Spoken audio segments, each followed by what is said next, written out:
Hello students.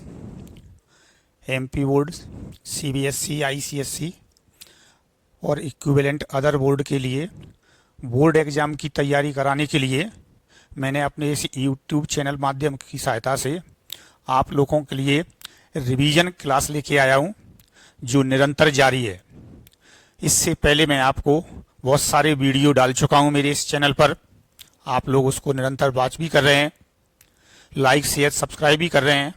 इसी श्रृंखला में आज मैं जो नया वीडियो लेके आया हूं वो है अवकल समीकरण, डिफरेंशियल इक्वेशन। इसके अंतर्गत मैंने जो प्रश्नों का समावेश किया है वो बोर्ड एग्जाम में जो प्रश्न पूछे जाते हैं उन्हीं प्रश्नों का मैंने समावेश किया है, क्योंकि ये रिवीजन बैच है। दिसंबर का महीना चल रहा है, आपके पास समय का अभाव है, चूंकि अब सर्दियां भी शुरू हो रही हैं, आपकी कोचिंग वगैरह भी सब समाप्त हो जाती हैं। आप घर पे बैठ करके इन वीडियो के माध्यम से आप अपना रिवीजन अच्छी तरह से कर सकते हैं। स्टार्ट करते हैं। सबसे पहले डिफरेंशियल इक्वेशन क्या है, बिल्कुल संक्षिप्त में अपन एक एक लेते चलेंगे। इससे क्या क्या पूछा जाता है। डिफरेंशियल इक्वेशन तो मैं बताऊंगा ही। इसकी कोटि और घात, अवकल समीकरण की कोटि और घात, order and degree of differential equation. इसके बाद इसकी सॉल्व करने की जो मेथड है वो हम यहाँ पर लेंगे। तो सबसे पहले हम क्या करते हैं, कोई भी हमारा फंक्शन दिया है, फंक्शन जो भी रहता है वो किसी न किसी कर्व को रिप्रेजेंट करता है। तो हमारी जो कर्व होते हैं वो दो तरह के होते हैं, एक व्यापक यानी जनरल और एक होती है विशेष यानी पर्टिकुलर। फॉर एग्जाम्पल्स के लिए जैसे मैंने ये आपको लिखा है y equal m x plus c, तो ये क्या है, रेखा निकाय का व्यापक समीकरण है जिनकी स्लोप m और y इंटरसेप्ट कितना है c। फैमिली ऑफ लाइंस को रिप्रेजेंट करा, ये जनरल फॉर्म हो गया। अब m और c की कोई वैल्यू रख दूं, जैसे मैं y इक्वल 2x प्लस 1, तो ये इस जो मैंने फैमिली बताई थी उसका एक पर्टिकुलर सदस्य हो गया। तो ये हमारा रेखा का विशेष समीकरण है, इसे हम क्या बोलेंगे, व्यापक समीकरण बोलेंगे। इसी तरीके से हमारा वृत्त का होता है परवल, अति परवल, दीर्घवृत्त, सर्किल, पैराबोला, इलिप्स, हाइपरबोला या कोई ट्रिग्नोमेट्रिक फंक्शन, जैसे बहुत सारे हो सकते हैं। तो इन सब में हमें क्या करना है, उनकी डिफरेंशियल इक्वेशन हम बनाते हैं। तो क्या करते हैं, जैसे इसमें एक वेरिएबल y है, दूसरा x है, तो जो भी फंक्शन हमें दिया होता है, जैसे हम y बराबर एफ एक्स लिख देते हैं, या फिर हम क्या करते हैं एफ ऑफ एक्स वाई बराबर कोई सी ये लिख दिया। तो अब मैंने ये रहता है कि इसमें कितने कांस्टेंट हैं, जैसे इसमें स्विच नियतांक कितनी है, ये 2 हैं। तो इसके करस्पॉन्डिंग जो डिफरेंशियल इक्वेशन आएगी वो हमारी क्या मिलेगी, सेकंड ऑर्डर की मिलती है हमें। और सेकंड ऑर्डर की डिफरेंशियल इक्वेशन को सॉल्व किया जाता है तो फिर हमें क्या मिलता है, एक ऐसा सॉल्यूशन या ऐसा फलन मिलेगा जिसमें स्विच नियतांकों की संख्या 2 होगी। नंबर ऑफ आर्बिट्री कांस्टेंट कितनी आएंगे, 2। अब इसमें एक ये स्वतंत्र राशि है और ये परतंत्र है, इंडिपेंडेंट वेरिएबल और डिपेंडेंट वेरिएबल। हम क्या करते हैं, जनरली डिपेंडेंट वेरिएबल यानी परतंत्र राशि को स्वतंत्र राशि के पदों में लिख लेते हैं, ये वाले। अब हमें क्या इक्वेशन वर्ड आ रहा है, तो आपको मालूम है कि एक ऐसा रिलेशन जिसमें डिपेंडेंट वेरिएबल, इंडिपेंडेंट वेरिएबल और डिपेंडेंट वेरिएबल का एट लीस्ट 1 ऑर्डर का डेरिवेटिव इन्वॉल्व हो जाए, कम से कम प्रथम कोटि का अवकल गुणांक विद्यमान होता है, तो उसे हम अवकल समीकरण कहते हैं। यानी क्या है, कोई एक रिलेशन है यहाँ पे, जैसे x y d y y d x, या और भी हो सकती है। मैंने फर्स्ट एटलीस्ट फर्स्ट ऑर्डर लिखा है, इसमें कोई कांस्टेंट नहीं होना चाहिए, तो इसे बोलते हैं हम अवकल समीकरण। दूसरा है हमारा अवकल समीकरण की कोटि और घात। ये तो आपको पता ही है कि पुराने पेपर आप लोगों ने देखे ही होंगे। इसमें ऑब्जेक्टिव टाइप जो क्वेश्चन होता है उसके अंदर ऑर्डर और डिग्री का 101% क्वेश्चन अवश्य पूछा जाता है। इससे जो ऑब्जेक्टिव पूछे जाएंगे वो मैं आपको फोकस करता चलूंगा। एक इसमें ऑर्डर और डिग्री से रिलेटेड है, इसी को अपन क्वेश्चनों की हेल्प लेकर के मैं बताऊंगा। अब क्या होता है, कोटि और घात हमें देखना है, तो कोई भी हमारे लिए डिफरेंशियल इक्वेशन दी है तो सबसे पहले हम उसके ऑर्डर पर आएंगे, ऑर्डर ये वाला। तो हम ये देखते हैं कि उसके अंदर जो डिफरेंट डेरिवेटिव्स आ रहे हैं, अवकल गुणांक आ रहे हैं, जैसे इस टाइप से d y y d x, ये हमारा फर्स्ट ऑर्डर का डेरिवेटिव कहलाता है, प्रथम कोटि का अवकल गुणांक। यदि ये d square y y d x square है, ये सेकंड ऑर्डर का कहलाता है, द्वितीय कोटि का। यदि ये एन है जैसे इस टाइप से, तो ये हमारा कहलाता है एन कोटि का अवकल गुणांक कहलाता है, यानी derivative of order 1 2 and n, ये वाला। तो किसी अवकल समीकरण में जो मैक्सिमम डेरिवेटिव आता है यानी किस ऑर्डर का है, यानी maximum order of derivative is called order of differential equation. किसी अवकल समीकरण में जो महत्तम कोटि का अवकल गुणांक होता है उसे हम उस अवकल समीकरण की कोटि कहते हैं। उसमें बहुत सारे हो सकते हैं, ये सभी होंगे, लेकिन हम ये देखेंगे उसमें मैक्सिमम ऑर्डर वाला कितना है उसमें, तो उससे उस पूरे अवकल समीकरण की हम कोटि बताएंगे। तो ये तो होगी हमारी कोटि यानी ऑर्डर।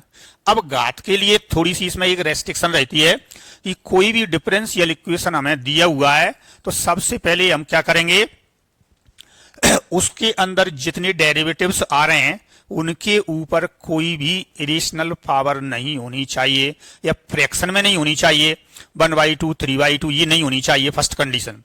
दूसरा, किसी भी डेरिवेटिव पर कोई इरेशनल फंक्शन ऑपरेट नहीं होना चाहिए, अपर में फलन लागू मतलब आरोपित नहीं होना चाहिए। फॉर एग्जांपल्स के लिए जैसे कहीं पे लिख दिया, मान लिया साइन dy/dx, ये वाला इरेशनल का मतलब है जितने ट्रिग्नोमेट्रिक फंक्शन है, लॉगरिथम है, एक्सपोनेंशियल है, इनवर्स ट्रिग्नोमेट्रिक फंक्शन, ये सब इरेशनल आते हैं, अपर में फलन कहलाते हैं, क्योंकि इनकी सबकी सीरीज होती है, श्रेणियां। हम इनका एक्सपेंशन करेंगे तो फिर ये इनफाइनाइट तक चले जाएंगे, तो वो डेरिवेटिव की पावर इनफाइनाइट तक चली जाएगी। तो फर्स्ट कंडीशन क्या कि किसी भी डेरिवेटिव के ऊपर कोई फ्रैक्शनल पावर नहीं होनी चाहिए, भिन्नात्मक घात। दूसरा, किसी भी डेरिवेटिव के ऊपर कोई इरेशनल फंक्शन ऑपरेट नहीं होना चाहिए।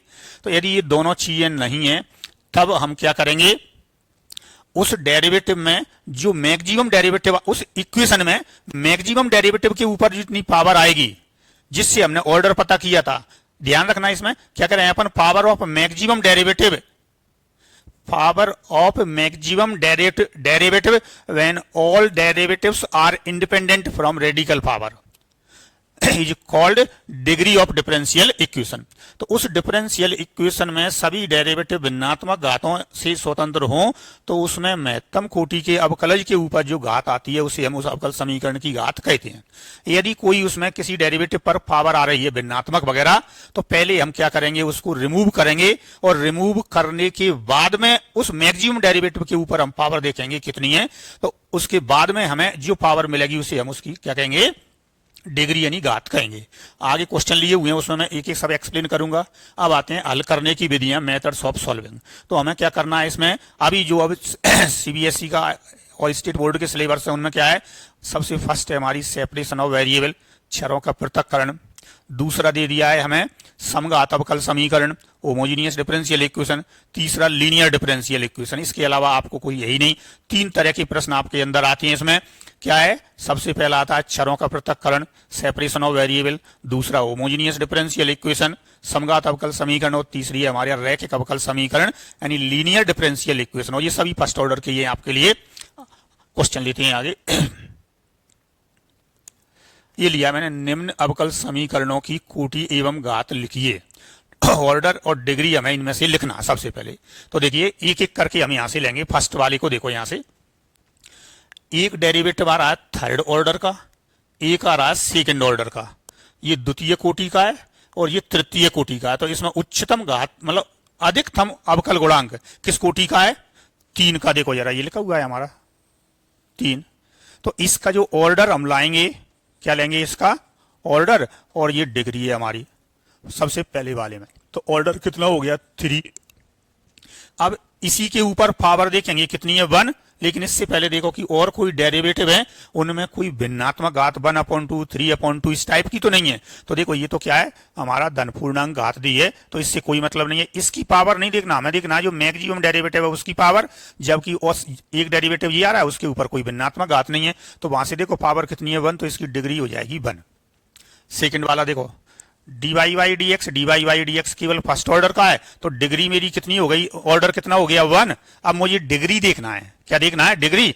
तो देखो इसमें डेरिवेटिव के ऊपर मैंने बताया इरेशनल फंक्शन ऑपरेट हो रहा है। कैसा हो रहा है, इरेशनल।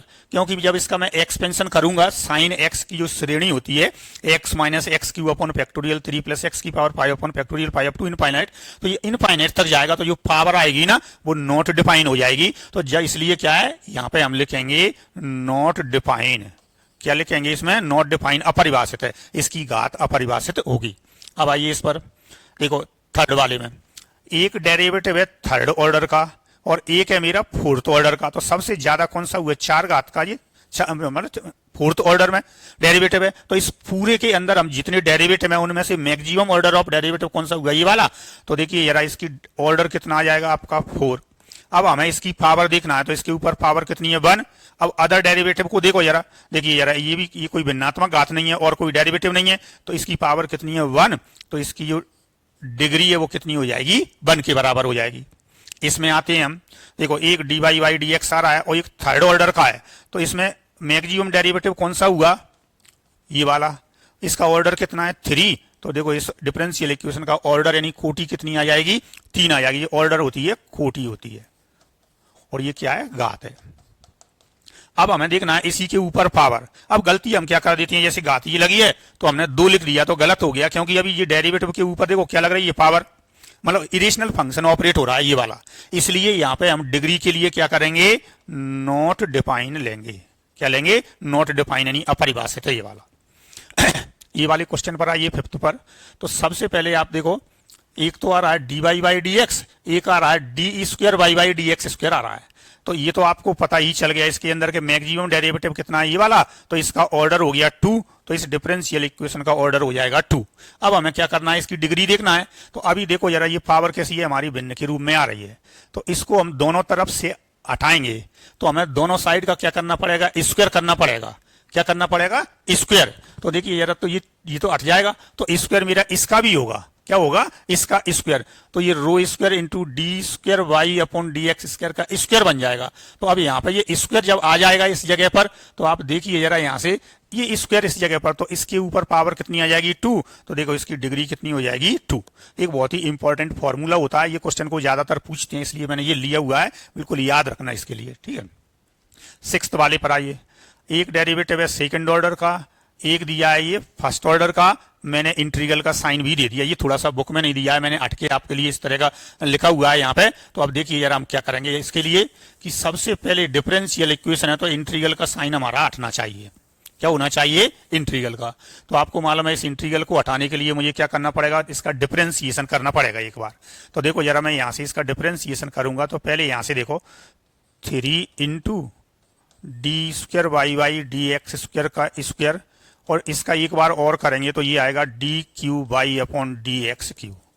फिर इसका करेंगे तो ये 8 d y by d x का क्यू, और इसका एक बार किया तो ये आ गया मेरा d square y by d x square बराबर।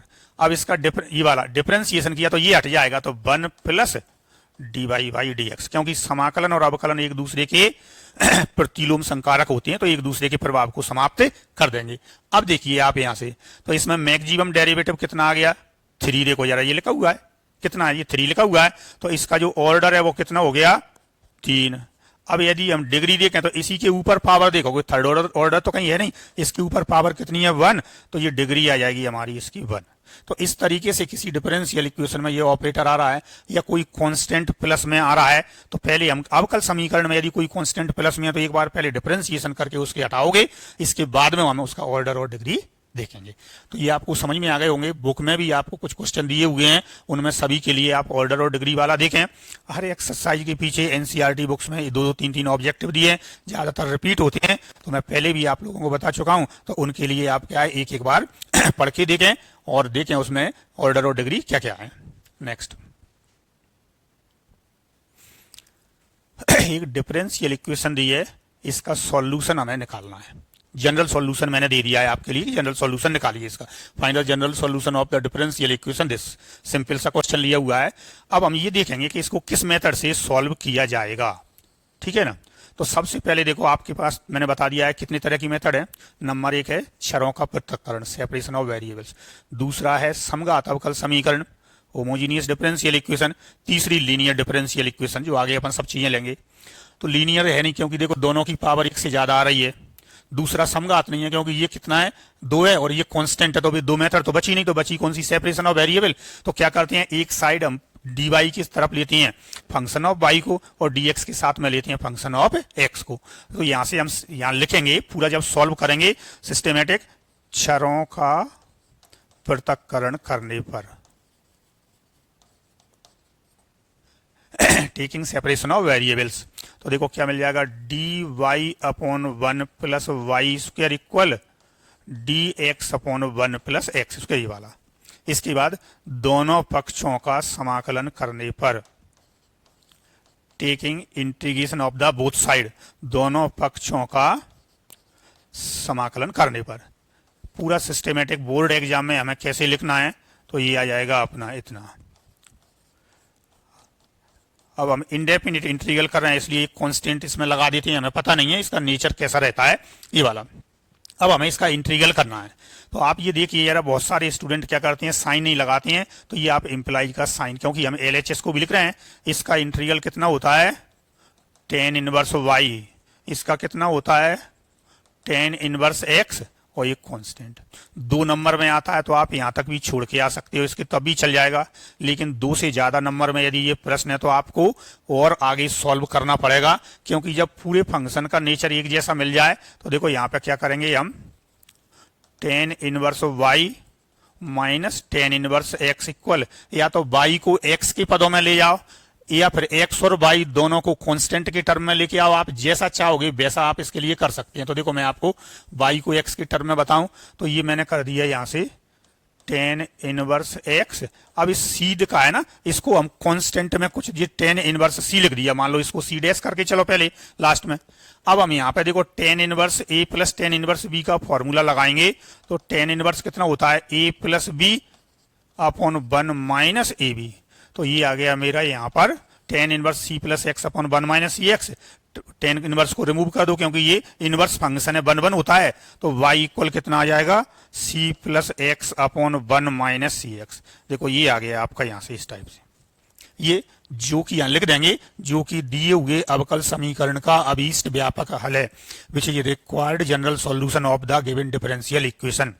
अब आपको यहाँ पे देखो, यदि ये वाला फलन दिया हो और अवकल समीकरण बनाना होता तो ये आपका अवकल समीकरण बनेगा। एक बार अवकलन करोगे इसका, फिर इसमें c को एलिमिनेट कर देना, तो इस फॉर्म में आपको ये मिल जाएगा। बहुत ही महत्वपूर्ण प्रश्न है, आप ये ध्यान रखिए। मैं अपने एक्सपीरियंस से आपके लिए, ये बोर्ड एग्जाम के में पूछे जाने वाले प्रश्न है, किस मतलब कुछ पर्टिकुलर क्वेश्चन ही क्यों पूछे जाते हैं, उनमें कोई ना कोई एक्स्ट्रा कंसेप्ट, जैसे ये पूछ लिया prove that general solution of this differential equation is this, तो आपको ये यहाँ पे इतना चेंज करना पड़ेगा।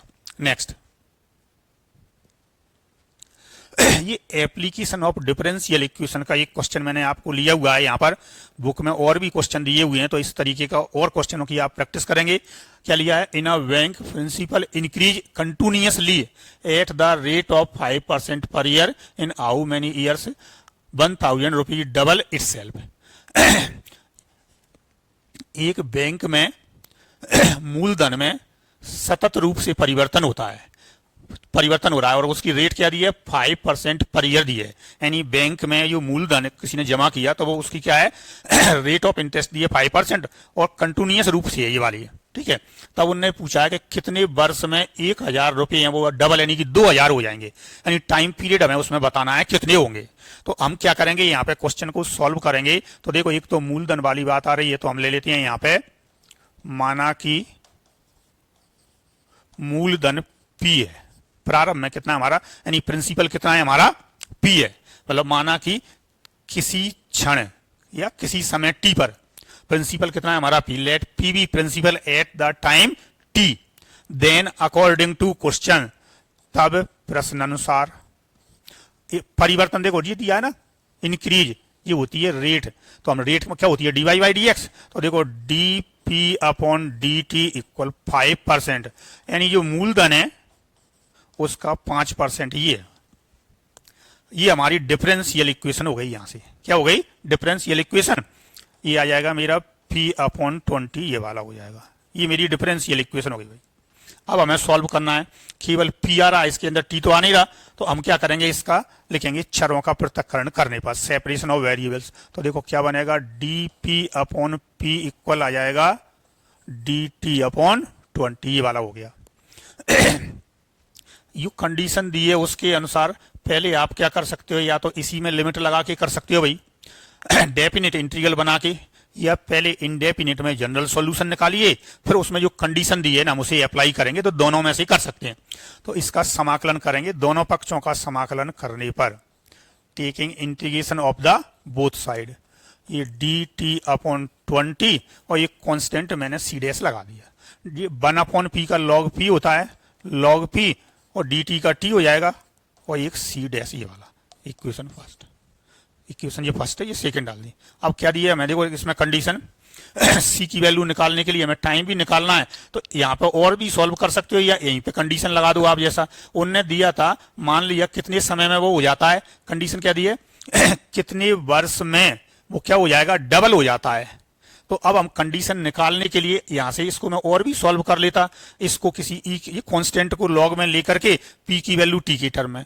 अब क्या दिया था प्रारंभ में, देखो क्या दिया है हमें, चूंकि t=0 पर p कितना है मेरा 1000 है, कितना है ये, t=0 पर p बराबर कितना है ये वाला।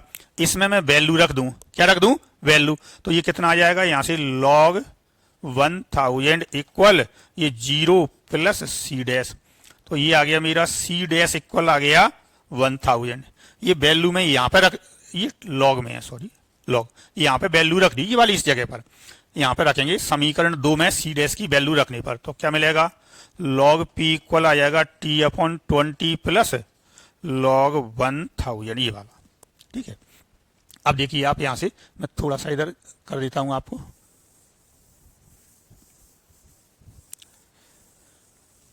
इस log को आप इधर लेके आ जाओ तो क्या मिल जाएगा, log p minus log 1000 equal आ गया मेरा t/20। तो ये log p/1000 इक्वल t/20, ये log में बेस ई रहता है आपका मालूम ही है। तो ये p/1000 इक्वल आ जाएगा e⁻t/20, इक्वेशन थर्ड। अब उन्होंने ये पूछा था कितने समय में ये मूलधन दोगुना हो जाएगा, तो हम पुनः प्रश्न अनुसार, अगेन अकॉर्डिंग टू क्वेश्चन, मान लिया लेट p इक्वल है 2000 एट t इक्वल t1, मान लिया t1 वर्ष में ये कितना हो जाता है, दोगुना हो जाता है। तो ये वैल्यू आप इसमें रखोगे यहां से, तो हमें क्या मिल जाएगी, इस t की वैल्यू मिल जाएगी। देखो ये यहाँ पे ले आओ, चाहे यहाँ पे यूज कर लेते, एक ही बात है। तो ये हम रखेंगे तो कितना मिल जाएगा, देखो 2000/1000 इक्वल e⁻t1/20। तो ये 2 इक्वल आ जाएगा e⁻t1/20। तो यहां से ये इसको लेंगे हम, t1/20 इक्वल टू आ जाएगा log 2। देखो t1 निकालना था तो आप क्या करोगे, ये मैंने चेंज किया था ना e⁻, में इसको आप इसमें चेंज ना करें, ये वाला यहीं पे log में ही रहने दें, ये वाले इसमें, इसको ये वाली स्टेप ना लाएं आप, तो यहीं पे करिए, अप्लाई करें इसके अंदर। देखो इसको थर्ड डाल के, क्योंकि बाद में फिर वही t1 निकालना है। तो ये कितना आ गया मेरा, t1 इक्वल आ गया 20 इंटू log 2, ये आ गया। यानी इतने साल में ये मूलधन इस बैंक के अंतर्गत दोगुना हो जाएगा। उन्होंने डबल लिखा था, और कोई भी दिया है, जितना होगा उसके अकॉर्डिंग हम इसमें वैल्यू पुट करेंगे। इसी तरीके के क्वेश्चन और भी अपने एक्सरसाइज में, लैंग्वेज में दिए हुए हैं, कोऑर्डिनेट ज्योमेट्री से भी रिलेटेड दिए हुए हैं, तो एक दो क्वेश्चन है उनको भी आप करके रखें। नेक्स्ट ये डिफरेंशियल इक्वेशन दी है, general find the general solution of the differential equation. देखिए सबसे पहले ये होमोजीनियस तो है नहीं, क्योंकि एक्स और वाई की पावर आपको समान कहीं दी नहीं है। दूसरा इसमें इरेशनल टर्म भी आ रहे हैं, तो ये देखो ये पावर वाले, तो ये लीनियर तो है नहीं। अब बच्चा कौन सा हमारे पास, सेपरेशन। तो हम क्या करेंगे, यहां से देखो इसको जब सॉल्व करेंगे तो हम लिख देंगे, स्पष्ट है कि दिया हुआ अवकल समीकरण चर पृथक्करण रूप में है। It is clear given differential equation in the form of separation of variables. तो हम क्या करेंगे, यहां से सबसे पहले dx और dy तो न्यूमरेटर में ही रहते हैं। तो देखो dx के साथ में देखो sec स्क्वायर है, इधर कितना है 10x। तो हम सबसे पहले क्या करते हैं, ये 10x को यहां पे लाएंगे, तो क्या मिलेगा आपको, sec स्क्वायर x/10x dx, तो आपका ये हो गया। अब मेरा इधर क्या बच गया था, पहले ये देखो आप, sec स्क्वायर y dy, इसको कैसे डिवाइड किया, ये वाला आपने 10y इक्वल टू 0। देखो आपका ये चर पृथक्करण रूप में आ गया। अब इसका समाकलन करने पर integral sec square x/10x dx plus sec square y dy/10y, और इधर एक कांस्टेंट लगा दी करो, जहां c डैश एक स्विच समाकलन नियतांक है, आर्बिट्री इंटीग्रल कांस्टेंट। अब इसका हमें समाकलन करना है। तो देखो टेन एक्स का डिफरेंशिएशन सेक स्क्वायर होता है टेन वाई का सेक स्क्वायर वाई, तो इसको हम टी मानेंगे, इसको क्या टी। तो देखो टेन एक्स इक्वल टी रखोगे और इसमें टेन वाई बराबर मान लो यू रख दिया, तो क्या आ जाएगा मेरा sec square x d x बराबर डी टी आ गया, और ये आ गया मेरा sec square y d y बराबर आ गया डी यू। ये इसमें आप रखोगे तो क्या बन गया आपका डी टी अपॉन टी और डी यू अपॉन यू बराबर बन गया मेरा सी डैश। तो ये आ गया यहां से मेरा लॉग टी लॉग यू बराबर सी डैश। लॉग ए प्लस लॉग बी इक्वल होता है लॉग ए इंटू बी। ये लॉग में है तो इसको भी मैं नेचर में लॉग लिख देंगे ऐसे, या C dash equal log c. तो क्या मिल गया मुझे टी इंटू यू है, सॉरी यू बराबर कितना आ गया सी। टी की वैल्यू कितनी थी मेरी 10x, यू की कितनी थी 10y। तो देखो ये जनरल सॉल्यूशन आएगा आपका 10x इंटू 10y बराबर सी, इसका व्यापक हल हो जाएगा। यदि y को x के टर्म में लेना है तो आप क्या कर सकते हो, यहाँ पे लाओगे तो ये c अपॉन कॉट x हो जाएगा आपका। 10y इक्वल कितना हो जाएगा c अपॉन 10x, यानी c कॉट x, y बराबर 10 inverse of c into cot x आ जाएगा। y को x के टर्म में हम एक्सप्रेस कर सकते हैं। तो एक ये वाला आपका हो गया। किसी अवकल समीकरण में पर्टिकुलर सॉल्यूशन पूछा हो तो जो पर्टिकुलर कंडीशन दी होती है, x की कोई वैल्यू दी है उस पर y की वैल्यू, तो हम उसको यहाँ पे अप्लाई कर देते हैं, उससे हमें c मिल जाता है। जैसे इससे पहले हमने वो प्रिंसिपल वाला वो क्वेश्चन किया था, उसमें हमने वैल्यू निकाली थी सी की, तो वो कहलाती है उसकी जनरल पर्टिकुलर सॉल्यूशन। तो पर्टिकुलर सॉल्यूशन निकालने के लिए हम इसमें अप्लाई कर देते हैं तो सी की वैल्यू आ जाती है, और वो सी की वैल्यू को इसमें पुट कर दो तो हमें पर्टिकुलर सॉल्यूशन मिल जाएगा। नेक्स्ट,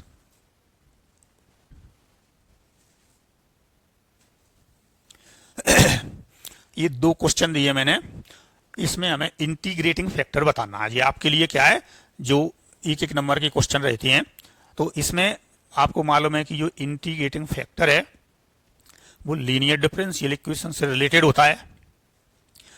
इसमें इंटीग्रेटिंग फैक्टर क्या होता है, यदि किसी स्टूडेंट को इसके बारे में डिटेल में जाना हो, इसके इंटीग्रेटिंग फैक्टर क्या होता है, कैसे ज्ञात करते हैं, इनके नियम क्या होते हैं, तो मेरे चैनल पर एक वीडियो डाला हुआ है डिफरेंशियल इक्वेशन, और जो मैंने एमपी टेट वर्ग 1 के लिए पीजीटी जो कंपटीशन के लिए बनाया है, उसमें आप दो वीडियो हैं लगातार, एक इंटीग्रेटिंग फैक्टर निकालने के लिए, नियम भी हैं उसके अंतर्गत, क्वेश्चन भी उसमें दिए हुए हैं, तो आप उस पर जाकर के उनको वॉच करना, तो आपको डिटेल मिल जाएगी कि ये इंटीग्रेटिंग फैक्टर क्या होता है। यहाँ चूंकि अपन 12th स्टैंडर्ड पर ले रहे हैं, सभी तरह के स्टूडेंट हैं उनको ध्यान में रखते हुए, और आपको मालूम ही है कि ये हमारी लीनियर डिफरेंशियल इक्वेशन से रिलेटेड होता है। तो सबसे पहले तो आप ये समझ लें, हमारी जो लीनियर डिफरेंशियल इक्वेशन है, ऑब्जेक्टिव क्वेश्चन भी लीनियर डिफरेंशियल इक्वेशन का पूछा जाता है, आपको मैं बता देता हूं, dy by d x plus p y equal q. एक तो ये इसे बोलते हैं, यहाँ जो p और q हैं या तो ये कांस्टेंट होते हैं या फिर x के फंक्शन होते हैं। किसके होते हैं, x के फंक्शन। तो इसे बोलते हैं हम linear differential equation of first order बोला जाता है। ये इसमें ध्यान रखना है, y की पावर 1 होगी ये वाला, और कभी भी y या इसके किसी फलन का dy बाई डी एक्स में मल्टीप्लाई नहीं होना चाहिए। यानी जैसे मान लो 1 plus y into d y by d x, ये भी नहीं होना चाहिए, यानी कि y और dy by d x into में कभी भी नहीं आएंगे। यदि ऐसा है तो वो y में लीनियर डिफरेंशियल इक्वेशन नहीं होगा। यदि ये y में नहीं है तो फिर हम x में चेक करेंगे, तो x के लिए dx upon dy plus p x equal q, ये x में लीनियर डिफरेंशियल इक्वेशन होती है। यहाँ पे x और जो p और q हैं ये y के फंक्शन होते हैं या फिर कांस्टेंट होते हैं। तो आप ये लिखा है, ऑब्जेक्टिव भी पूछ लेते हैं, y में रैखिक अवकल समीकरण का मानक रूप निम्न में से कौन सा है, तो ये वाला हो गया, ये x के लिए हो गया। इसमें p और q क्या होंगे, या तो कांस्टेंट होंगे या x के फंक्शन, इसमें p और q कांस्टेंट होंगे या फिर y के फंक्शन होंगे। अब हम क्या करते हैं, जो स्टैंडर्ड हमारा लीनियर डिफरेंशियल इक्वेशन आ जाता है, हम क्या करेंगे, इसे कंपेयर करके देखेंगे इसे। तो ये यहाँ पे अपनी जो स्टैंडर्ड है मानक रूप dy by d x plus p y बराबर क्यू, तो इसमें हम y का कोफिशिएंट होता है उसे p मानते हैं, तो इसका इंटीग्रेटिंग फैक्टर होता है e to the power integral p d x होता है भाई, ये वाला, ये याद रखोगे आप, e to the power integral pdx। और जो x में बनता है लीनियर डिफरेंशियल इक्वेशन, उसके लिए आएगा इंटीग्रल पी डी वाई। देखो इंडिपेंडेंट कौन सा एक्स है, तो इंडिपेंडेंट एक्स, उसमें इंडिपेंडेंट कौन सा होगा वाई, तो ये वाला वाई आ जाएगा। तो ये आप इसमें ये भी पूछे जा सकते हैं ऑब्जेक्ट में, तो ये दोनों मैंने आपको बता दिए। बस ध्यान रखना इसके अंदर जब हम लेते हैं तो कुछ टर्म कैसे आते हैं, जैसे ये ध्यान रखना e to the power log of f x to the base e, ये दोनों बेस एक जैसे होते हैं तो ये कितना होता है, हमारा फंक्शन ही आ जाता है, एफ एक्स जो भी होता है वो हमें मिल जाता है। तो अब आप देखिए जरा यहाँ से सबसे पहले हम इसको लेते हैं। तो देखो बाई की पावर तो वन है, एक्स की पावर एक से ज्यादा है, तो एक्स में तो लीनियर बनेगा नहीं, तो हम क्या करेंगे इसको y में लीनियर बनाने के लिए जो dy बाई डी एक्स होता है, देखो उसका कोफिशिएंट वन है, तो हम इससे डिवाइड करेंगे तो क्या बन जाएगा dy अपॉन डी एक्स। ये dx ले लिया ये यहां से, ठीक है। ये dx और है यहाँ पर, ये ध्यान रखना थोड़ा सा लिखने में, dx, तो इसको dx से डिवाइड कर दिया मैंने, तो ये कितना आ जाएगा 2x upon one plus x square d x equal to कितना आ जाएगा x upon one plus x square. देखो dy by d x plus p by equal q, ये मेरा p हो गया और ये मेरा q हो गया भाई। तो p कितना आ गया मेरा 2x upon one plus x square. पहले इसका इंटीग्रल करके रख लो भाई। अभी इससे पहले जो क्वेश्चन किया था उसमें मैंने बताया इसका डिफरेंशिएशन ये लिखा है, वन प्लस एक्स स्क्वायर का कितना लिखा है 2x, तो इसका हम समाकलन करेंगे तो क्या मिलेगा आपके लिए dt अपॉन टी, और dt अपॉन टी कितना होता है log t, तो ये कितना आ गया मेरा log of one plus x square. अब एग्जाम में कभी कभी क्या होता है, थोड़ी सी हमसे गलती हो जाती है कि हम जल्दी से ये इतना रख आते हैं, जबकि अभी हमें इंटीग्रेटिंग फैक्टर के लिए क्या करना पड़ेगा, e की पावर में लेना पड़ेगा ये वाला। तो ये e to the power log one plus x square और बेस में देखो e है, ये दोनों सेम है, तो ये आ जाएगा वन प्लस एक्स स्क्वायर। तो इसका इंटीग्रेटिंग फैक्टर कितना आ गया one plus x square.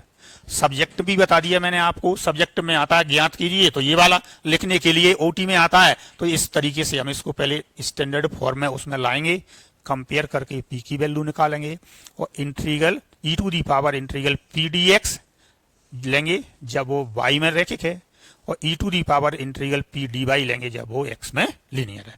Linear dependent variable में आता है, ये ध्यान रखना है। नेक्स्ट ये वाला क्वेश्चन देखते हैं।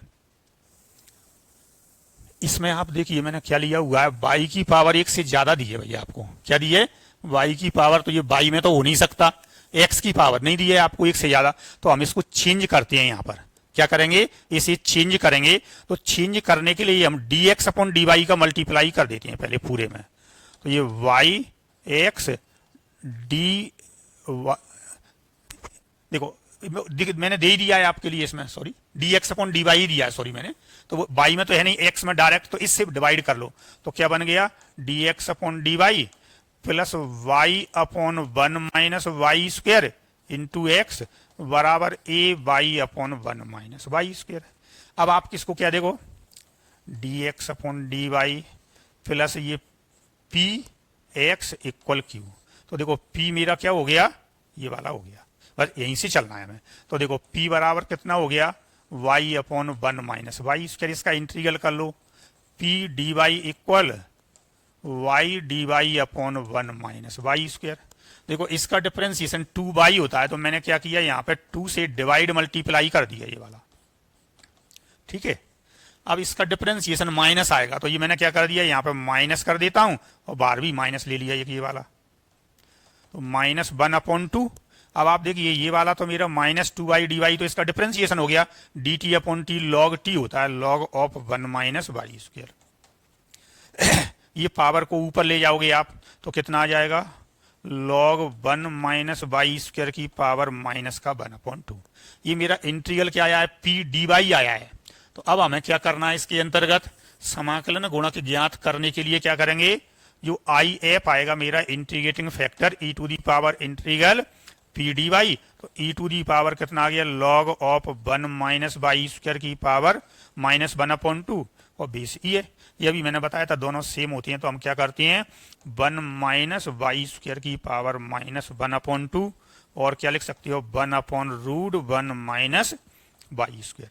तो इसका इंटीग्रेटिंग फैक्टर कौन सा आ गया, ये वाला आ गया, और इसका इंटीग्रेटिंग फैक्टर अभी निकाला था कितना आया था वन प्लस एक्स। के दोनों ही इंपॉर्टेंट क्वेश्चन मैंने इसके अंतर्गत लिए हुए हैं आपके लिए, कुछ एक दो ऑब्जेक्टिव हमारी बुक में भी दिए हैं, उनकी भी आप प्रैक्टिस करें। Next, find the general solution of the following differential equation. सबसे पहले देखो इसको हम देखें किस रूप में जाएगा। एक्स प्लस वाई का d y by d x में मल्टीप्लाई है, देखो इसमें दोनों में, यदि इसको मैं इधर ले जाता तो सेपरेशन ऑफ वेरिएबल में जा नहीं रहा। दूसरा भी आप देखोगे होमोजीनियस नहीं है, क्योंकि यहाँ तो है लेकिन ये वाला टर्म नहीं है। D y by d x करेंगे तो कितना आ जाएगा, 1 एक्स प्लस वाई, तो ऊपर तो है नहीं। अब हम लीनियर के लिए आते हैं तो देखो डी वाई में किसका, वाई का मल्टीप्लाई है, तो ये वाई में नहीं बन रहा, तो फिर हम एक्स में करके देखेंगे इसको। तो देखो यार एक्स प्लस वाई इक्वल कितना आ जाएगा, d x upon d y. Most important question है जो बोर्ड एग्जाम में पूछा जाता है। अब देखिए यार ये हमारा स्टैंडर्ड फॉर्म होता है एक्स में लीनियर का, तो क्या होता है d x upon d y. भाई वाई का तो आपको मालूम है d y by d x plus p y, तो वाई की जगह एक्स को तो कितना आ गया, एक्स बराबर वाई। तो देखो एक्स में लीनियर बन गया, तो इसको हम कंपेयर करेंगे d x upon d y plus p x equal q. तो p की वैल्यू कंपेयर करोगे तो कितनी आ जाएगी मेरी, p इक्वल आ जाएगा मेरा -1। क्या आ जाएगा, -1। इंटीग्रल p डी वाई, देखो इंडिपेंडेंट y है तो ये मेरा आ गया -y, -1 का कितना हो जाएगा y। आई एफ क्या होता है, e to the power integral p d y, तो e to the power -y, ये आपका इंटीग्रेटिंग फैक्टर आ गया। अब इस लीनियर डिफरेंशियल इक्वेशन को सॉल्व कैसे करते हैं वो मैं आपको सिस्टेमेटिक बता रहा हूं, ठीक है। इसमें लीनियर डिफरेंशियल इक्वेशन को सॉल्व करने के लिए इंटीग्रेटिंग फैक्टर की जरूरत पड़ती है। तो सबसे पहले हम देखेंगे यहाँ पे जब एग्जाम में क्वेश्चन करेंगे, यहाँ एक लाइन हम लिख देंगे, स्पष्ट है कि दिया हुआ अवकल समीकरण y में रेखिक नहीं है। It is clear from the given differential equation is not linear in y, therefore making linear differential equation in x। तो ये वाला इस तरीके से लिखोगे, ये आ जाएगा, ये देखो जो कि x में रैखिक अवकल समीकरण है, which is linear differential equation in x comparing with this, ये आपका आ जाएगा, इतना आ जाएगा। अब क्या होता है, इसको सॉल्व करने के लिए ये आपकी इक्वेशन आती है, इस इंटीग्रेटिंग फैक्टर का इसमें गुणा किया जाता है। क्या करते हैं, एक लाइन पूरी लिखेंगे, यहाँ पर मैं बता रहा हूं आपको, इसको ऐसे एक के दोनों पक्षों में आई एफ का गुणा करके समाकलन करने पर, ये हम लिखते हैं multiplying by I F of the both side after taking integral. तो हम क्या करेंगे, इधर हमारा जो डिपेंडेंट वेरिएबल है वो आता है एक्स, और ये e टू दी पावर में मतलब जो इंटीग्रेटिंग फैक्टर है पूरा वो आता है हमेशा, LHS हमेरा इतनी ही आएगी आपकी, समझ गए ना, बराबर इधर इंटीग्रल लगाओगे, q कितना लिखा है y, और into I F e to the power -y dy, और एक कांस्टेंट आता है। यानी सीधा सा हमारा यदि वो x y में लीनियर है dy by d x plus p y equal q, तो इसका सॉल्यूशन होता है y इंटू आई एफ बराबर होता है integral of q into I F of D x और एक कांस्टेंट। और यदि हमारा डिफरेंशियल इक्वेशन कैसा होता है d x upon d y में, तो ये x इंटू आई एफ बराबर q into I F d y और प्लस कांस्टेंट जो मैंने यहाँ पे लिखा है। अब ये इंटीग्रल हमें आना चाहिए, तो हम इसका इंटीग्रेशन बाई पार्ट करेंगे। क्या करेंगे, इंटीग्रेशन बाई पार्ट, यानी खंड से समाकलन की सहायता से हम इसे करेंगे। तो देखिए जरा हम क्या करते हैं, इसके ये तो लिखा है मेरा x into e to the power -y, इस y को आप फर्स्ट फंक्शन और इसको second function, first function integral of second, e to the power -y है, ई टू दी पावर का ई टू दी पावर में, और -y है तो उसका कोफिशिएंट -1 है, तो ये आ जाएगा minus e to the power -y minus differential of first integral of second, ये वाला dy और प्लस का एक कांस्टेंट, तो ये मेरा -y e to the power -y minus. अब इसका एक बार और करेंगे हम, तो देखो एक माइनस और आ जाएगा, तो ये कितना आ जाएगा, सेम उतना ही मिल जाएगा, प्लस ये माइनस तो लगाइए, एक माइनस यहाँ पे और आएगा तो ये मिल गया। तो मैं क्या कर सकता हूँ, देखो c, और इन दोनों में से मैंने क्या कॉमन ले लिया भाई, माइनस ले लिया, ई टू दी पावर -y, तो ये आ गया मेरा y प्लस 1, ये चल रहा है x into e to the power -y, यहाँ पे छोड़ दो या इससे आप भाग लगा दो, तो ये x बराबर आ जाएगा c upon e to the power minus y, और ये कैंसिल हो गया 1 प्लस वाई। तो c e to the power y minus 1 plus y, ये हमारा अभीष्ट व्यापक हल आ जाएगा इस अवकल समीकरण का। बहुत ही महत्वपूर्ण अवकल समीकरण लिया था मैंने ये वाला, जो कि पूछा जाता है। तो आप क्या करोगे, पहले वाई में लीनियर नहीं था तो किस में बनाया, हमने एक्स में बना लिया, इसको इंटीग्रेटिंग फैक्टर निकाल दिया। और मैंने आपको बता दिया लीनियर डिफरेंशियल इक्वेशन को जब भी सॉल्व करोगे तो फर्स्ट स्टेप क्या है, आप ये इसको जस्टिफाई करें कि ये y में लीनियर है या x में। जिसमें लीनियर है उसकी मानक समीकरण स्टैंडर्ड इक्वेशन से कंपेयर करके p निकालें, इंटीग्रल p dy और p dx according to differential equation. अब हमारा समाकलन गुणक आ जाएगा e to the power integral p dx और e to the power integral p dy। फिर ये मैंने लैंग्वेज आपको पूरी लिख के बताई है, आप ये पूरा लिखोगे दोनों पक्षों में IF का गुणा करके समाकलन करने पर, तो LHS हमारी आती है dependent variable into integrating factor, मैंने आपको लिख के बताया है। उधर वो Q into IF of integration आ जाता है, बस इसका इंटीग्रेशन कर दो आपका सॉल्यूशन आ जाएगा। एक मैंने ये और लिया है, बहुत ही मोस्ट इंपॉर्टेंट क्वेश्चन ये लिया है। देखो सेपरेशन ऑफ वेरिएबल में तो कहीं है नहीं ये वाला, देखो मिक्स किए करके दे दिए, होमोजीनियस है नहीं, बचता है लीनियर वाला। तो लीनियर के लिए देखो इसमें y पर एक इरेशनल फॉर्म ऑपरेट हो रहा है, तो ये कैसा है, y में लीनियर हो नहीं सकता, तो निश्चित रूप से क्या होगा, x में लीनियर हो सकता है, और y की पावर यहाँ पे भी एक से ज्यादा। तो हम इसको dx अपॉन dy में बनाएंगे पहले। देखो तो क्या किया मैंने, tan inverse y minus x equal 1 plus y square और dx अपॉन dy ये कर दिया भाई। इसको इधर लेके जाओगे तो देखो पहले ये लिखोगे dx अपॉन dy इक्वल, इससे आपने भाग लगाया तो कितना बना मेरा, tan inverse y upon 1 plus y square और minus x upon 1 plus y square,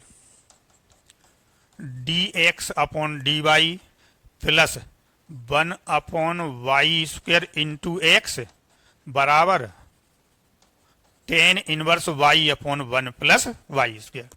देखो x में लीनियर है, जो कि x में मानक अवकल समीकरण है, which is linear differential equation in x, comparing with, इधर कर देते हैं, dx upon dy plus px equal to q, where p equal क्या लिखा हुआ है मेरा, 1 upon 1 plus y square. Integral p dy करोगे तो इसका समाकलन हो गया मेरा tan inverse y, therefore IF equal e to the power integral p dy, अर्थात e to the power tan inverse y, इसका क्या हो गया, समाकलन गुणक हो गया। इंटीग्रेटिंग फैक्टर क्या हो गया, e to the power tan inverse y हो गया। अब मैंने आपको बताया क्या करते हैं, दोनों पक्षों में हम किसका करते हैं, इसका गुणा करते हैं और समाकलन करते हैं। पूरी लैंग्वेज लिखोगे तो x into e to the power tan inverse y, ये तो मेरी LHS आ जाएगी। यहाँ पे देखो आप, ये tan inverse y upon 1 plus y square e to the power tan inverse y of dy, और ये कांस्टेंट है ये। इसका जब हम इंटीग्रल करते हैं तो अब आप देखें जरा इसको कैसे इंटीग्रेट का आपको करना पड़ेगा भाई। इसमें tan इनवर्स y आ रहा है और उसका डेरिवेटिव भी आ रहा है इसमें, तो क्या करोगे, इसमें सब्स्टिट्यूशन करोगे आप। क्या करोगे, सब्स्टिट्यूशन यानी प्रतिस्थापन। तो क्या कर दें, tan इनवर्स y बराबर t, तो ये आ जाता है t e to the power t dt। यहां पे क्या लिया है मैंने, इसमें tan इनवर्स y बराबर t, इसलिए dy upon 1 plus y square बराबर dt। अभी देखो इस ठीक पहले वाले क्वेश्चन में y e to the power minus y का किया था, ये आ गया t e to the power t, वही इंटीग्रेशन y पार्ट करना है। और मैं आपको सलाह दूंगा, जो बच्चे कंपटीशन में अपीयर होते हैं उनका याद रखें हमेशा, x e to the power x का इंटीग्रेशन आप करते हैं, e to the power x common आ जाता है, x माइनस 1 ये आ जाता है आपका यहाँ से। तो ये क्या आ जाएगा मेरा, देखिए जरा यहाँ से e to the power t into t minus 1 plus c, e to the power t यानी e to the power tan inverse y minus 1 plus c, ये आ गया आपका। ये किसके इक्वल चल रहा है, ये वाला x into e to the power tan inverse y। दोनों पक्षों को e to the power tan inverse y से आप डिवाइड कर दो तो ये आ जाएगा x बराबर, देखो ये तो कैंसिल हो गया तो कितना बना, tan इनवर्स y माइनस 1 और सी के अपॉन में आएगा तो c e to the power minus tan inverse y. ये आपका इसका जनरल सॉल्यूशन आपको मिल जाएगा। अब मैंने ये आपको होमवर्क के लिए क्वेश्चन दे दिए हैं। यहाँ पर कुछ और क्वेश्चन जो मैंने अभी आपको कराए हैं उन्हीं से रिलेटेड आपको कितने क्वेश्चन दे दिए मैंने, 5 प्रश्न इसमें दिए हुए हैं। इनको आपको स्वयं को सॉल्व करना है। थोड़ी सी हिंट मैं आपको दे देता हूं इसके लिए। देखो, ये डायरेक्ट आपको सेपरेशन ऑफ वेरिएबल का दिया हुआ है। इसको यहां पर ले आना, इसको यहां पर ले आना, साइन इनवर्स के फॉर्मूले लगेंगे। पूरा फाइनल जाना हो तो sine inverse x plus sine inverse y का, और लास्ट में जनरल सॉल्यूशन में लगा देना। इसका जनरल सॉल्यूशन ये लीनियर डिफरेंशियल इक्वेशन y में नहीं हो सकता। ये क्या दिया है, देखो यहाँ पे मैंने क्या दिया है, स्क्वायर दिया है आपको। क्या दिया है, ये वाला स्क्वायर। तो y की घात 1 से ज्यादा है तो आप क्या करोगे, इसको x में लीनियर बनाना। तो कितना आ जाएगा, इसको d y into d x upon d y equal this. पर अभी जो मैंने बताया आप सॉल्व कर लेना। ये मैंने होमोजीनियस डिफरेंशियल इक्वेशन आपको दिया हुआ है। होमोजीनियस डिफरेंशियल इक्वेशन का मैंने पहले क्वेश्चन नहीं लिया, मैं आपको समझा देता हूं थोड़ा। Homogeneous differential equation lengthy question हो जाता है थोड़ा, तो वो पूछते कम है, लेकिन इसका क्वेश्चन छोटे उसमें कैसे ये दिया है, f1 xy upon f2 xy, ये वाला। ये दोनों फलन x और y में समान घात के होना चाहिए, सेम डिग्री के होना चाहिए। जैसे जितने डिग्री का ये है, जैसे मान लो x plus y upon x minus y, ये फर्स्ट है, ये भी है। मान लिया यहाँ पे ये x square plus y square upon x y, देखो ये दो ये भी मिलके 2 हो जाएगा। ये होमोजीनियस इस टाइप का होना चाहिए। तो इस डिफरेंशियल इक्वेशन को, इसका जो प्रश्न ऑब्जेक्टिव में पूछा जाता है वो ये पूछा जाता है कि समघात अवकल समीकरण को हल करने के लिए उचित प्रतिस्थापन होगा।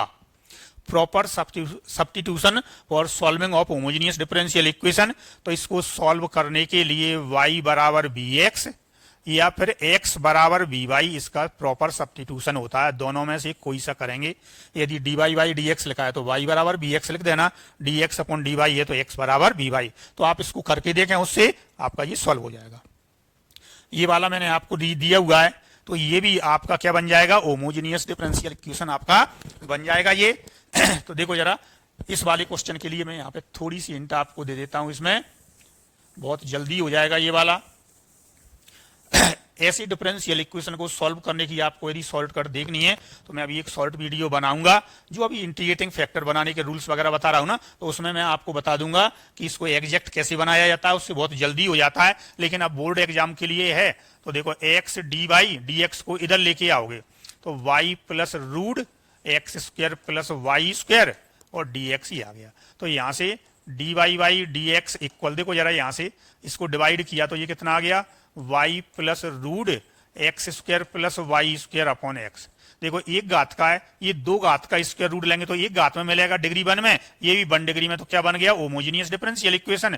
इसमें y इक्वल बी एक्स, इसका डिफरेंशिएशन करते हैं d y by d x equal first function differential of second और second function differential of first. ये सब्स्टिट्यूशन, ये वैल्यू आप यहां पर रखेंगे इसमें, फिर आप इसको सॉल्व कर दें, आपका जनरल सॉल्यूशन आपको मिल जाएगा। ये दिया हुआ है, सेपरेशन ऑफ वेरिएबल का दिया हुआ है। कम मार्क्स में इसको पूछ लेते हैं इस प्रश्न के लिए। तो ये मैंने 5 प्रश्न आपको होमवर्क के लिए दिए हुए हैं, इनको बहुत अच्छी तरीके से आप सॉल्व करें। और इस टॉपिक का अब आप देखिए, मैंने पूरे टॉपिक के लिए जो प्रश्न पूछे जाते हैं उनका समावेश आपके लिए इसमें किया है। 5 प्रश्न ये दिए हैं, कम से कम 5 प्रश्न इससे रिलेटेड आप और करके देखें। अभी आपके पास पर्याप्त समय, आपका टॉपिक बिल्कुल एकदम क्लियर हो जाएगा। अब ये वाले मैंने कहा रिवीजन बैच का है। अब इस चैनल पर क्या है, वीडियो तो हमेशा डला ही है। जब आप दोबारा करोगे, आप दोबारा फिर से देखोगे, तो आपके लिए हमेशा उस चैनल पर वीडियो अवेलेबल है, बिल्कुल सिस्टमेटिक सभी टॉपिक्स के। तो आप चाहे जिस समय आपके लिए लगता है, अपने समय के हिसाब से आप उसके लिए देखें और सॉल्व करें। आप ये ध्यान रखें, ऐसा नहीं है कि आप क्या है बिस्तर पर लेटे लेटे वीडियो देख रहे हैं। मैथ्स ऐसे नहीं होता, आपको अपनी सिटिंग पावर बढ़ानी पड़ेगी। आप बैठें, कॉपी पेन लें और उससे आप क्वेश्चन, पहले क्या 1-2 बार आपने देख लिया वीडियो, क्वेश्चन को आप लिखें, फिर आप स्वयं सॉल्व करें। आपको कोई दिक्कत आ रही है वहां पर देख लें, और यदि नहीं है तो आप इसी तरीके से सभी प्रश्नों का अभ्यास करेंगे तो आपका बिल्कुल टॉपिक अच्छी तरह से क्लियर हो जाएगा। स्टूडेंट्स, आपको ये मेरा वीडियो जिस तरीके से आप वॉच करते आए ऐसे वॉच करें, इसे लाइक शेयर और सब्सक्राइब करें। आप ज्यादा से ज्यादा छात्रों तक इसके लिए भेजने की वो करें, जिससे वो भी अपनी तैयारी कर सकें, क्योंकि बोर्ड एग्जाम है, ज्यादा से ज्यादा बच्चे अच्छे से अच्छे नंबर लेके आए इसमें, यही मेरा उद्देश्य है। इसमें किसी तरह की उनको मैथ्स में कोई प्रॉब्लम नहीं आए। जल्दी से मैं थोड़ा सा प्रयास कर रहा हूं कि 10th क्लास के लिए भी मैं इस तरीके का वीडियो लाने का, या हो सकता है तो मैं लाइव क्लास स्टार्ट करूंगा। लाइव क्लास, उसमें आपको 1 घंटे की यूट्यूब पर लाइव क्लास कुछ ही समय बाद मैं प्रयास में हूं। तो आपको इससे क्या होगा, बहुत सारे बच्चों को लाइव जुड़ने का इससे मौका मिलेगा। सुबह की टाइम हो सकता है, सुबह या किसी शाम को क्लास रखी जाएगी। तो 10th और 12th के लिए एक तो लाइव क्लास, और दूसरा मैं अभी लाइव क्लास में स्टार्ट करूंगा, उसमें पेपर सॉल्व कराऊंगा। जो बोर्ड एग्जाम के पिछले साल के पेपर हैं, आपको पहले एक साल के पेपर सॉल्व कराऊंगा, फिर दूसरे साल के। तो आपको सभी पूरा टॉपिक है आपका एक साथ क्या होगा, एक पेपर सॉल्व करने पर आपको पता चल जाएगा कि किस तरह के प्रश्न पूछे जाते हैं पेपर में, हम कैसे लिखेंगे। उसके लिए 10th और 12th दोनों के लिए मैं लेके आऊंगा। इसलिए आप लोग इस चैनल पर लगातार बने रहें। जो भी आपसे रिलेटेड 10th वाले बच्चे हैं उनको भी आप बता के रखें। इसके लिए धन्यवाद।